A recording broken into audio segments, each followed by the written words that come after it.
You may think that teens go about their lives without having to deal with serious issues like domestic violence, but that is not the case. New numbers out show 1 in 5 teens between the ages of 12 to 21 will be in a violent relationship. And here with me is Chandra Clark, Community Relations Coordinator at Newhouse Shelter for Abused Women, to talk about Teen Violence Awareness Month. And thank you for joining us, Chandra. Thank you. So this is more prevalent than we think. Yes, it is. I was amazed by the number 1 in 5 Yes. could possibly experience some kind of domestic violence situation. Why is this so large? Well, it's because domestic violence begins with the verbal and emotional abuse first, and you have to have those factors in place before it escalates to the physical.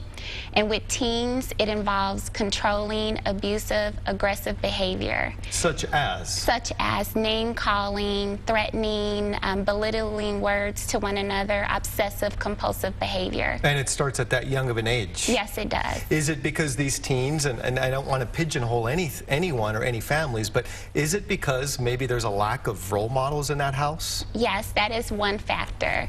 It also is because a lot of times we don't understand how to nurture healthy self-esteem in our teens, whether it's in our household or in the community. And then it also is tied to the things that in pop culture, whether it's movies, music. Let's talk about that. Let's talk about pop culture here. We just heard, we all knew, well, most of us, if you pay attention, Rihanna and Chris Brown, you know, their violence and you know, him beating up her, and now those two are apparently getting back together. How does that play a role in such an impressionable person as a teen? Well, what happens, especially with females, is that when we are abused by an intimate partner, we want to fix it. So oftentimes we will go back. And so what it does is it teaches young women that if you are abused, you probably want to go back and fix it. You want to figure out why. And so you begin to embark on this cycle. Yes. This cycle of violence. Yes. Yeah.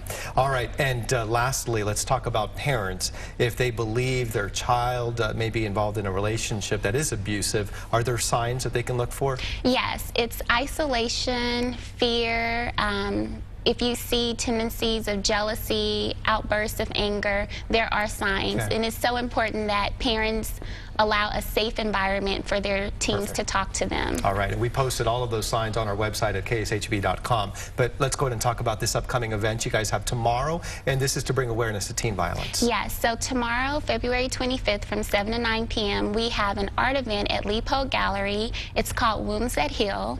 It is based on a poem that was written about an individual's journey of recovery from teen dating violence, and this is some of the artwork that we have. Okay, and this is beautiful, and all this stuff will be there. Is it to buy or just to take a look at? Some of the artwork is for sale, and some of it is just for display only, but we've had a lot of support from local artists in the community for this event. All right, Chandra, thank you so much. We do appreciate it with Newhouse Shelter, and we have so much more information on our website, kshb.com, as well as a link to another site that is just dedicated to teen violence. Thanks again.